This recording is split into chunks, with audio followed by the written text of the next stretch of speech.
അങ്ങനെ എമ്പുരാൻ കണ്ടു ദേ തിരിച്ച് വീട്ടിലെത്തിയിരിക്കുകയാണ്. ഹോ! അതിനൊരു അവസാനം വന്നിരിക്കുകയാണ് കേട്ടോ. ഞാൻ ഈ സിനിമ കാണാൻ പോയതേ എൻ്റെ ഒരു തമിഴ് ഫ്രണ്ടിനെയും കൂട്ടിയിട്ടാണ്. അപ്പോൾ ശരിക്കും പറഞ്ഞാൽ അവന് ഈ ഒരു സിനിമയെ പറ്റി യാതൊരുവിധ ഐഡിയ ഇല്ല. കാര്യം ലൂസിഫർ അവൻ കണ്ടിട്ടില്ല. അപ്പോൾ എമ്പുരാൻ ആരുടെ സിനിമയാണെന്ന് ചോദിച്ചപ്പോൾ ഞാൻ മോഹൻലാലിൻ്റെ ഒരു സിനിമയാണെന്നൊരു ബ്രീഫ് മാത്രം കൊടുത്തിട്ടുണ്ടായിരുന്നു. അപ്പോൾ ഈ ഓഫീസ് ടൈം കഴിഞ്ഞ് പെട്ടെന്ന് അവൻ നേരിട്ട് ഓഫീസിൽ നിന്ന് തിയേറ്ററിലേക്ക് വരുമായിരുന്നു. അങ്ങനെ ഇരിക്കുന്ന ഒരാളാണ്. ഇവൻ്റെ ഒരു കാര്യം പറയുകയാണെങ്കിൽ ഇവൻ അത്യാവശ്യം നല്ല രീതിയിൽ ബുക്സ് വായിക്കുന്ന ഒരുത്തനാണ്. ഇപ്പം ബുക്ക് എഴുതിക്കൊണ്ടിരിക്കുകയാണ്. ഉടനെ അത് പബ്ലിഷ് ചെയ്യാനുള്ള പരിപാടിയും കാര്യങ്ങളൊക്കെ ആയിട്ടിരിക്കുന്ന ഒരു ആളാണ്. അപ്പോൾ അത്യാവശ്യം ബുക്കൊക്കെ വായിച്ചുള്ളൊരു നോളജൊക്കെ ഉണ്ട് കേട്ടോ. അപ്പോൾ ഇവനെ കൊണ്ടിട്ടാണ് ഞാൻ ഈ സിനിമ കാണാൻ കയറിയത്. സിനിമ കാണാൻ കയറി ദ വെരി ഫസ്റ്റ് ഷോട്ട് കണ്ടപ്പോൾ ഇവനോട് ചോദിച്ചത്, എടാ ഇത് നീ മലയാള സിനിമ തന്നെയാണോ അതോ വല്ല ഹോളിവുഡ് സിനിമയാണോ എന്നെ കാണിക്കാൻ കൊണ്ടുവന്നതാണ് ഇവൻ ഫസ്റ്റ് ചോദിച്ചത്. അത് കേട്ടപ്പോൾ തന്നെ ഓക്കെ, ഞാൻ പറഞ്ഞു നീ ഇരുന്ന് കാണും. അത് കഴിഞ്ഞ് ആ ഒരു ടൈറ്റിൽ എഴുതി കാണിക്കുന്ന ഒരു സീക്വൻസ് ഉണ്ട്. അപ്പോൾ അതിനകത്ത് ആ ഒരു ട്രെയിൻ ഇൻസിഡൻറ്റുകളൊക്കെ കാണിച്ചപ്പോഴത്തേക്കും ഇവൻ്റെ ഭാഗത്ത് നിന്നും കുറച്ച് ചോദ്യങ്ങളൊക്കെ വന്നു. ഇതൊക്കെ സിനിമ നടന്നുകൊണ്ടിരിക്കുമ്പോഴാണ് വന്നു. ഞാൻ പറഞ്ഞു നീ കാണ്. അത് കഴിഞ്ഞ് ദ വെരി നെക്സ്റ്റ് സീൻ എന്ന് പറഞ്ഞു കഴിഞ്ഞാൽ നിങ്ങൾക്ക് സിനിമ കണ്ടുള്ള ആൾക്കാർക്കറിയാം കുറച്ച് ഡാർക്ക് സീൻസാണ്. അപ്പോൾ ഇവൻ്റെ അടുത്ത് ചോദിച്ചത് ഇത് റിയൽ പൊളിറ്റിക്കൽ സിനിമയാണോ എന്നാണ്. കാര്യം ഞങ്ങൾ രണ്ടുപേരും ഈ ഒരു സിനിമ കണ്ടത് ഗുജറാത്തിൽ ഇരുന്നു കൊണ്ടാണ്.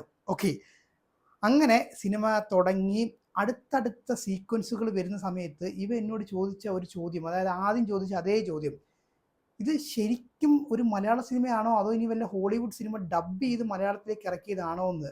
കാര്യം ഇതിൻ്റെ വിഷ്വൽ ക്വാളിറ്റിയും ഇതൊക്കെ കണ്ടപ്പോഴത്തേക്കും ഒരു തമിഴ് ഓഡിയൻ്റ് ആണല്ലോ. കാര്യം അവൻ കാണുന്ന സിനിമകൾ എന്നൊക്കെ പറഞ്ഞാൽ തമിഴ് ബ്രഹ്മാണ്ഡ സിനിമകളും അതുപോലെ ഈ തെലുഗു ബ്രഹ്മാണ്ഡ സിനിമകളും ഒക്കെ വെച്ച് നോക്കുന്ന സമയത്ത് നമ്മുടെ മലയാളത്തിൽ നിന്ന് അങ്ങനത്തെ ബ്രഹ്മാണ്ഡ സിനിമകൾ വരാറില്ല. അങ്ങനെ ഒരു പ്രേക്ഷകനാണ് എന്നോട് ചോദിച്ചത് ഇത് മലയാള സിനിമ തന്നെ ആണോ എന്നും. അത് കേട്ടപ്പോൾ എൻ്റെ മോനെ, ഒരു മലയാളി എന്നുള്ള ഒരു നിലയിൽ എൻ്റെ മോനെ രോമ എഴുന്നേറ്റ് നിന്ന ഒരു നെയ്പ്പുണ്ടായിരുന്നു. അതൊരു വല്ലാത്ത ഫീൽ തന്നെയായിരുന്നു കേട്ടോ. ശരിക്കും പറഞ്ഞ എക്സ്ട്രീം ലെവൽ സാറ്റിസ്ഫാക്ഷൻ കിട്ടിയിട്ടാണ് ഞാൻ ഈ ഒരു സിനിമ കണ്ട് തിയേറ്ററിൽ നിന്ന് ഇറങ്ങിയത് കേട്ടോ. ഒരു വേറെ ലെവൽ എനിക്ക് പറയാൻ വാക്കുകളില്ല. എന്തുകൊണ്ടാണ് ഞാനിത് പറയുന്നത് എന്ന് ചോദിക്കുകയാണെന്നുണ്ടെങ്കിൽ കുറച്ച് കാര്യങ്ങൾ പറയാം. ഒന്ന്, നമ്മുടെ പൃഥ്വിരാജ് ഒരു കാര്യം പറഞ്ഞിട്ടുണ്ടായിരുന്നു. അതായത് നിങ്ങൾ ഈ സിനിമ കണ്ടു കഴിയുമ്പോൾ നിങ്ങളുടെ മനസ്സിലൊരു ബഡ്ജറ്റ് തോന്നും, അതിനേക്കാളും കുറവായിരിക്കും. പുള്ളി ചലഞ്ച് ചെയ്തിട്ടുണ്ടായിരുന്നു, അതിനേക്കാളും കുറവായിരിക്കും ഈ ഒരു സിനിമയുടെ ബഡ്ജറ്റ് എന്ന് പറഞ്ഞു കഴിഞ്ഞാൽ. അതൊരു ഭാഗത്ത്. ഇനി രണ്ടാമത് നമ്മുടെ മുരളി ഗോപി പണ്ട് ഏതോ ഒരു ഇൻ്റർവ്യൂവിൽ പറഞ്ഞിട്ടുണ്ട്, നമുക്ക് ഈ ഒരു സിനിമയെ രണ്ടായിട്ട് കാണാൻ പറ്റും. ഒന്ന് എൻ്റർടൈൻമെൻറ്റ് ഫാക്ടർ, ഒരു മോഹൻലാൽ സിനിമ ആയതുകൊണ്ട് തന്നെ നമുക്ക് കംപ്ലീറ്റ് ഒരു എൻ്റർടൈൻമെൻറ്റ് ഫാക്ടറായിട്ട് കാണാൻ പറ്റും. ലൂസിഫറിൽ അത് വളരെയധികം എല്ലാവർക്കും കിട്ടിയിട്ടുണ്ടായിരുന്നു. പിന്നെ രണ്ടാമത്തെ കാര്യം എന്ന് പറഞ്ഞു കഴിഞ്ഞാൽ ഇതിനകത്ത് കാണിച്ചിരിക്കുന്ന പൊളിറ്റിക്സും പിന്നെ ബാക്കിയുള്ള കാര്യങ്ങളൊക്കെ ഇപ്പോൾ നമ്മൾ ഈ പറയുന്ന ഇലൂമിനാറ്റി ആണെങ്കിലും ഡാർക്ക് വെബ് ആണെങ്കിലും അങ്ങനത്തെ കുറേ സാധനങ്ങളൊക്കെ ഉണ്ടല്ലോ. ഇതിനെ നമുക്കിങ്ങനെ ലെയർ ബൈ ലെയർ ആയിട്ട് കാണാനായിട്ട് പറ്റും. ഈ ലെയർ ബൈ ലെയർ എന്ന് പറയുമ്പോഴത്തേക്കും ഇപ്പോൾ ഇങ്ങനത്തെ കാര്യങ്ങളിലേക്ക് നമ്മൾ ഡീപ്പറായിട്ട് ഇങ്ങനെ ഇറങ്ങി നമ്മൾ കൂടുതൽ കാര്യങ്ങൾ മനസ്സിലാക്കുകയും അത് നമുക്ക് സ്ക്രീനിൽ കാണുന്ന സമയത്ത് നമുക്ക് കിട്ടുന്ന, അതായത് നമ്മുടെ അറിവുകൾ നമ്മളൊരു സ്ക്രീനിൽ കാണുമ്പോൾ നമുക്ക് കിട്ടുന്ന കാര്യം ഒരു വികാരം ഉണ്ടല്ലോ, ആ രീതിയിലാണ് ഈ രണ്ടാമത് പറഞ്ഞ ഈ രീതിയിലാണ് ശരിക്കും പറഞ്ഞാൽ ഞാൻ ഈ ഒരു സിനിമ ത്രൂ ഔട്ട് കണ്ടത്. അതുകൊണ്ട് എനിക്ക് കിട്ടിയ ഒരു ഫീലുണ്ട്. അതായത് ഇത്രയും കാലം നമ്മുടെ അറിവുകളും കാര്യങ്ങളും ഒക്കെ നമ്മളൊരു തിയേറ്റർ സ്ക്രീനിലേക്ക് കാണുന്ന സമയത്ത് കിട്ടിയ ഒരു ഫീല്, വേറെ ലെവൽ ഒരു സിനിമ. ഇനി നമ്മുടെ ലാലേട്ടൻ്റെ കാര്യം നോക്കുകയാണെന്നുണ്ടെങ്കിൽ എൻ്റെ മോനെ, ഇതുവരെ കണ്ട എൻട്രി വെച്ച് നോക്കുന്ന സമയത്ത് ആ എൻട്രി കാണാൻ വേണ്ടി ശരിക്കും പറഞ്ഞാൽ ഈ ഒരു സിനിമ ഒരു 100 വട്ടം കണ്ടാലും അത് നമ്മുടെ സമയം പോകത്തില്ല എന്നാണ് എൻ്റെ ഒരു വിശ്വാസം. കാര്യം ആ ഒരു സീന്, അതായത് നമ്മുടെ ആ ഒരു ഫയർ ബ്ലറി സീൻ ഉണ്ടല്ലോ, അതായത് ഈ തീ കത്തുന്ന സമയത്ത് ഒരു ബ്ലർ ഫീൽ വരുമല്ലോ, അതിനകത്തുകൂടെ ഒരു ലാലേട്ടൻ വരുന്ന ആ ഒരു സീക്വൻസ്, എൻ്റെ മോനെ എനിക്കിത് കണ്ടിട്ടേ ഒരു ഫീൽ ഒന്നും പറയാനായിട്ടില്ല, വേറെ ലെവൽ. അതിനകത്ത് ഉപയോഗിച്ചിരിക്കുന്ന ആ ഒരു ഡിഫൻസ് ചോപ്രാന്ന് തോന്നുന്നു, അതിൻ്റെയൊക്കെ ഒരു ഷോട്ടൊക്കെ കാണുന്ന സമയത്ത് ഞാൻ ആലോചിക്കുകയാണ് ഞാൻ ഏത് സിനിമയാണ് ഈ കണ്ടുകൊണ്ടിരിക്കുന്നത്. അപ്പം നിങ്ങൾ ആലോചിക്കുക, എൻ്റെ കൂട്ടിരുന്ന ആ തമിഴ് അവൻ്റെ കാര്യം നോക്കുമ്പോഴത്തേക്കും അവനെ കുറ്റം പറയാൻ പറ്റുമോ? കാര്യം അതുപോലത്തെ സീക്വൻസ് ഒക്കെയാണ് നമ്മുടെ പൃഥ്വിരാജെണ്ണം പണി വെച്ചിരിക്കുന്നത്. Making quality was excellent. അതുപോലെ തന്നെ ഈ ലൊക്കേഷൻസ് എടുത്തിരിക്കുന്ന കാര്യത്തിൽ ഇപ്പോൾ പല സിനിമകളിലും നമ്മൾ കണ്ടിട്ടുണ്ട്, വെറുതെ കുറേ ലൊക്കേഷൻസിൽ പോലും പാട്ട് ഷൂട്ട് ചെയ്യുക അങ്ങനെയൊക്കെ വരുന്ന പരിപാടിയൊക്കെ. ഇത് ഈ കഥയ്ക്ക് എങ്ങനെയാണോ വേണ്ടത് അതും കൃത്യമായിട്ട് ലൊക്കേഷൻ അവർ ഐഡൻറ്റിഫൈ ചെയ്ത് കാണിച്ചിട്ടുണ്ട് കേട്ടോ. എല്ലാ ലൊക്കേഷനും എഴുതി കാണിക്കുന്നുണ്ട്. അത് കണക്ട് ചെയ്ത് പോയി കഴിഞ്ഞാൽ നമുക്ക് പല കാര്യങ്ങളും മനസ്സിലാക്കാനായിട്ട് പറ്റും. അപ്പോൾ അങ്ങനെ എടുത്തു വെച്ചാൽ ആ ഓരോ ലൊക്കേഷൻസിനും എന്തുമാത്രം വെർത്താണെന്നും അത് എങ്ങനെയാണ് ഈ സിനിമയെ സഹായിക്കുന്നതെന്നൊക്കെ നമുക്ക് മനസ്സിലാവും. പിന്നെ സിനിമാറ്റോഗ്രഫി അയ്യോ വേറെ ലെവല്. ലാലേട്ടൻ്റെ ഓരോ സീക്വൻസുകൾക്കും എടുത്തു വെച്ചിരിക്കുന്ന ഫ്രെയിം എന്നൊക്കെ പറഞ്ഞു കഴിഞ്ഞാൽ ഓഹ് എനിക്ക് വാക്കുകളില്ല മക്കളെ, എനിക്ക് വാക്കുകളില്ല. വേറൊരു ലെവൽ. പിന്നെ നമ്മുടെ ദീപക് ദേവ്, ഇപ്പൊ ഞാൻ ഈ സിനിമയുടെ റിവ്യൂസ് ഒക്കെ ഇങ്ങനെ നോക്കിയ സമയത്ത് പല ആൾക്കാർക്കും പല പല അഭിപ്രായങ്ങളാണ് വന്നിട്ടുള്ളത്. ഇപ്പോൾ എനിക്ക് തോന്നി നമ്മൾ ഇപ്പോൾ ഈ ഒരു അനിരുദ്ധ് ഇറ അല്ലെങ്കിൽ ഇപ്പോൾ KGF-ന്റെ ആ ഒരു BGM മ്യൂസിക് അതിനകത്തൊക്കെ നമ്മൾ അങ്ങോട്ട് മയങ്ങി വീണിട്ടുണ്ട് എന്ന് തോന്നുന്നു. ഇപ്പോൾ റീസെൻ്റ് ആയിട്ട് ഇറങ്ങിയ മാർക്കും ആണെങ്കിൽ പോലും ഇപ്പോൾ നമ്മൾ ആ ഒരു ഒരു മ്യൂസിക്കിലേക്ക് പോയിട്ടുണ്ടെന്ന് തോന്നുന്നു. പക്ഷേ ഇതിനകത്ത് ദീപക് ദേവ് ചെയ്തു വെച്ചിരിക്കുന്നത് അങ്ങനത്തെ ഒരു സാധനമേ അല്ല. നമ്മൾ ഇപ്പോൾ ഒരു ഇന്റർനാഷണൽ ലെവലിൽ നമ്മൾ കേൾക്കുന്ന ഒരു മ്യൂസിക് ഉണ്ടല്ലോ, ഓഹ് വളരെയധികം ആപ്റ്റായിട്ട് എങ്ങനെ ആ സിനിമ നമുക്ക് കൺസീവ് ചെയ്യാൻ പറ്റുന്നുണ്ടോ അതുപോലെ എടുത്തു വെച്ചിട്ടുണ്ട്. അതായത് ഇതിനകത്ത് ഓരോ ഫ്രെയിമും കാണുമ്പോൾ നമുക്ക് എനിക്ക് കിട്ടിയൊരു ഫീൽ എന്ന് പറഞ്ഞാൽ ഒരു വലിയ സിനിമ എന്ന് പറഞ്ഞു കഴിഞ്ഞാൽ എനിക്ക് അതിൻ്റെ ഒരു വ്യാപ്തി എത്രത്തോളം ഉണ്ടെന്ന് നിങ്ങളുടെ പറഞ്ഞു തരാനായിട്ട് പറ്റുന്നില്ല. അത്രയും വലിയൊരു സിനിമയ്ക്ക് ആപ്റ്റായിട്ടുള്ളൊരു BGM-ഉം അതിൻ്റെ കുറേ സാധനങ്ങളും പിന്നെ ഈ നമ്മുടെ ഖുറേഷി അബ്രഹാമോ അയ്യോ വേറെ ലെവൽ മക്കളെ, വേറെ ലെവൽ. അപ്പോഴേ ഇതെന്തുകൊണ്ടാണ് എനിക്ക് ഇത്രയധികം അങ്ങോട്ട് ഇഷ്ടപ്പെട്ടു എന്ന് ചോദിക്കുകയാണെന്നുണ്ടെങ്കിൽ ഇപ്പോൾ ഞാൻ നേരത്തെ പറഞ്ഞ പോലെ തന്നെ ഇപ്പോൾ ഈ ഒരു ഇലൂമിനാറ്റി, ഡാർക്ക് വെബ്, പൊളിറ്റിക്സ് ഇങ്ങനെ കുറേ അധികം കാര്യങ്ങൾ നമ്മൾ പണ്ട് തൊട്ടേ കുറേ കാര്യങ്ങൾ വായിച്ചറിഞ്ഞിട്ടുണ്ട്, അല്ലെങ്കിൽ നമ്മൾ വീഡിയോസ് കണ്ടിട്ടുണ്ട്. അങ്ങനെ ഇല്ലെങ്കിൽ ന്യൂസ് പേപ്പറിലൂടെ ഒക്കെ നമ്മൾ പണ്ട് അറിഞ്ഞിട്ടുണ്ട്, അല്ലെങ്കിൽ വളരെ റെയർ ആയിട്ടുള്ള ചില ബുക്സ് ഉണ്ട്, നമ്മൾ അതൊക്കെ വായിച്ചു നോക്കുമ്പോൾ നമുക്ക് കുറേ കാര്യങ്ങളൊക്കെ ഇങ്ങനെ മനസ്സിലാവും. അപ്പോൾ ഇതൊക്കെ സ്ക്രീനിൽ കാണാൻ പറ്റുമോ? ഇപ്പോൾ ഈ ഇലൂമിനാറ്റിയും ഡാർക്ക് വെബ് ഒക്കെ ആണെന്നുണ്ടെങ്കിൽ നമുക്ക് ആക്സസ് പോലും ഇല്ലാത്ത കുറേ സാധനങ്ങളാണ്.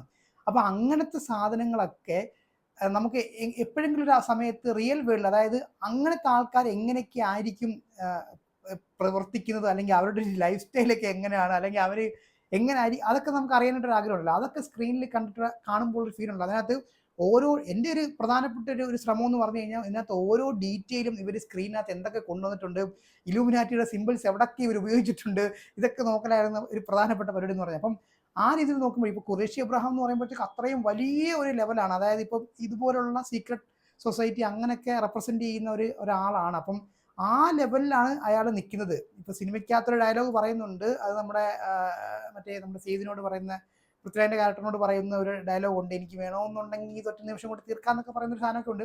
അപ്പോൾ അതുപോലെ പറയുന്ന അത്രയും വലിപ്പമുള്ളൊരു ഒരു മനുഷ്യനാണ് കേട്ടോ. അപ്പം അങ്ങനെ വേണം നമ്മൾ ഈ ഖുറേഷി അബ്രഹാമിനെ കാണാൻ, സ്റ്റീഫനല്ല ഖുറേഷിയെ കാണാൻ. പിന്നെ ഇതിനകത്തെ ഒരു പ്രത്യേക സീനിൽ വരുന്ന സമയത്ത് നമ്മുടെ ലാലേട്ടൻ്റെ ഒരു കോസ്റ്റ്യൂം ഉണ്ട്. അപ്പോൾ ഈ ലാലേട്ടൻ ഡയലോഗ് ഡെലിവറി എന്ന് പറഞ്ഞാൽ വളരെ കുറവാണ്, പക്ഷേ പുള്ളി നമ്മുടെ ഈ വചനം പറയുന്ന പോലെ, സുവിശേഷം പറയുന്ന പോലെ കറക്റ്റായിട്ട് ആപ്റ്റായിട്ടാണ് ഈ മൂവിക്ക് അനുസൃതമായിട്ട് തന്നെ ഒട്ടും ഡ്രമാറ്റിക് അല്ലാത്ത രീതിയിലാണ് സിനിമയിൽ ഇങ്ങനെ പറഞ്ഞു പോകുന്നത്.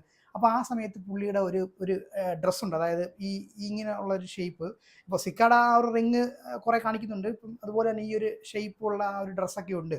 അപ്പോൾ അതൊക്കെ ശരിക്കും പറഞ്ഞാൽ കോസ്റ്റ്യൂം ഡിപ്പാർട്ട്മെൻറ്റ് ആ കാര്യങ്ങളിലൊക്കെ വളരെ ഡീറ്റെയിൽ ആയിട്ട് ശ്രദ്ധിച്ചിട്ടുണ്ട് എന്നുള്ളതാണ് കാര്യം. നമ്മൾ ഇതിൻ്റെ ആർട്ടിക്കിൾസും കാര്യങ്ങളൊക്കെ നോക്കി പോകുന്ന സമയത്ത് ചില കോസ്റ്റ്യൂംസുകളും കുറേ അതൊക്കെ നമ്മളിങ്ങനെ കണ്ടുപോയിട്ടുണ്ട്. അപ്പോൾ അതുമായിട്ട് സാദൃശ്യമുള്ള രീതിയിലുള്ള ഡ്രസ്സിങ് സ്റ്റൈലൊക്കെയാണ് ഇതിനകത്ത് ഉപയോഗിച്ചിരിക്കുന്നത്. പിന്നെ വേറൊരു കാര്യമുണ്ട്, ഇപ്പം ഈ ഒരു സേറ്റൻ വർഷിപ്പിന് ഉപയോഗിക്കുന്ന ആ ഒരു ബ്ലാക്ക് സാധനങ്ങളൊന്നും ഇട്ടുകൊണ്ട് ലാലേട്ടൻ എന്തായാലും വരത്തില്ല. അങ്ങനെ വരുവാണെന്നുണ്ടെങ്കിൽ ഖുറേഷി അബ്രഹാമിനോടുള്ള ഒരു ബഹുമാനമൊക്കെ നമുക്ക് അങ്ങ് പോകും. അപ്പോൾ എനിക്ക് തോന്നുന്നു അതുകൊണ്ടാണ് തോന്നുന്നു അങ്ങനത്തെ സീക്വൻസുകളൊന്നും ഇതിനകത്ത് ഉൾപ്പെടുത്താതെ. ഇനി തേർഡ് പാർട്ടിലുണ്ടോ എന്നുള്ള കാര്യവും അറിയത്തില്ല. അപ്പോൾ ഓവറോൾ നോക്കുകയാണെന്നുണ്ടെങ്കിൽ ശരിക്കും പറഞ്ഞാൽ നമ്മുടെ ഇപ്പോൾ പൃഥ്വിരാജിൻ്റെ ആ ഒരു ക്യാരക്ടറിൻ്റെ സ്റ്റോറി ഇതിനകത്ത് പറഞ്ഞു പോകുന്നുണ്ട്. ഖുറേഷി അബ്രഹാമിൻ്റെ ഒരു വലിപ്പമാണ് ഈ ഒരു സിനിമയിൽ കാണിക്കുന്നത്.